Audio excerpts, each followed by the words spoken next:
Hello, everyone, and welcome to my first edition of Closet Conversations.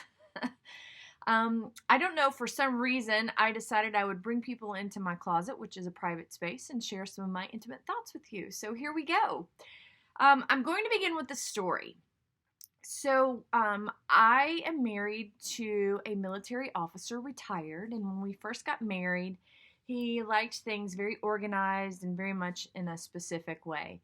And so, in order to please that demeanor that he had, one of the things I did was hire a housekeeper because I know that one of my strong suits is not housekeeping, and it's not really something that I desire to do because I don't do it very well. And so, with that said, here's what I'd like to say.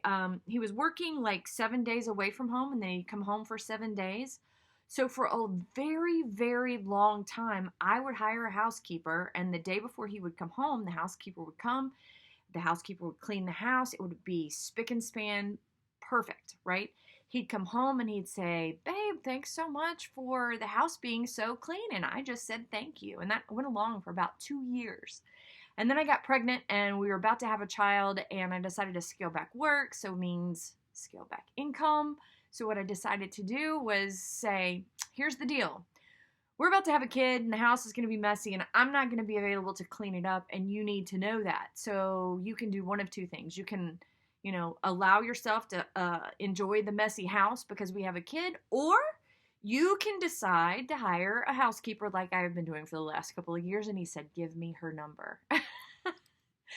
So with that being said, what I really wanted to focus on here was we are back at a space now where we could probably use a housekeeper, but we're not in a financial space to do it.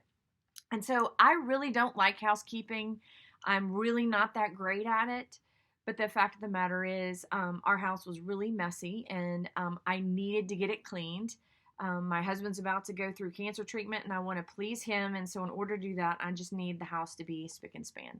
So with that kind of thing I had going on, I was feeling overwhelmed at the prospect of cleaning the whole house. And I don't mean like straightening, I mean really deep cleaning.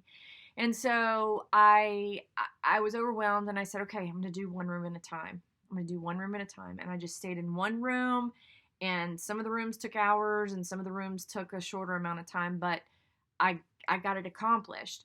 And it started making me think about, like, what does that mean in the big scheme of things? And you've heard people say before, like, how do you eat an elephant? And you eat it one bite at a time. And I started applying not just my housekeeping thing to my own personal life, but to everything that we have. If there's anything really big to accomplish, it feels like a daunting task. But the only way to get to the mountaintop is to take one step at a time, right? So one room of cleaning at a time to get it accomplished. So in your professional life, you might have this goal that you want to attain, but you can't get to it because you're like, it's just so far away and there's too many things to happen. But if you don't make those small steps happen in between, you're never going to get to that end, to that other side of it, to that mountaintop. So just like you're going to eat an elephant, take one bite at a time. Take small steps. And once you start feeling accomplished in the small steps, your steps might get a little bit bigger. Your muscles might get a little bit stronger. You might be able to accomplish that next step. So I would like to encourage anyone that is watching my video here that you can do it. You just need to take small steps and then take bigger steps. And the second thing I'll tell you is not only rely on your own strength, but find an accountability person. Maybe find someone, a really good friend who wants to encourage you. It's okay to ask for help, ladies. Okay to ask for help. And also find a mentor, somebody who will speak truth and love to you. So an example I can give you of that is a couple of weeks ago, I invited someone to a mastermind group, and they have a big sphere of influence.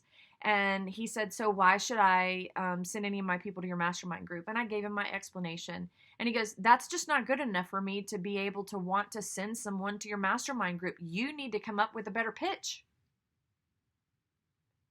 My feelings could have gotten hurt.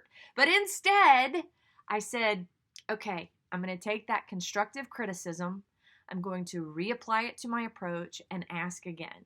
So, guess what happens when you ask again? After you've applied something that someone has said that you needed to work on, it gets better and things get better. So, find a mentor, find someone who will be your cheerleader, and take baby steps.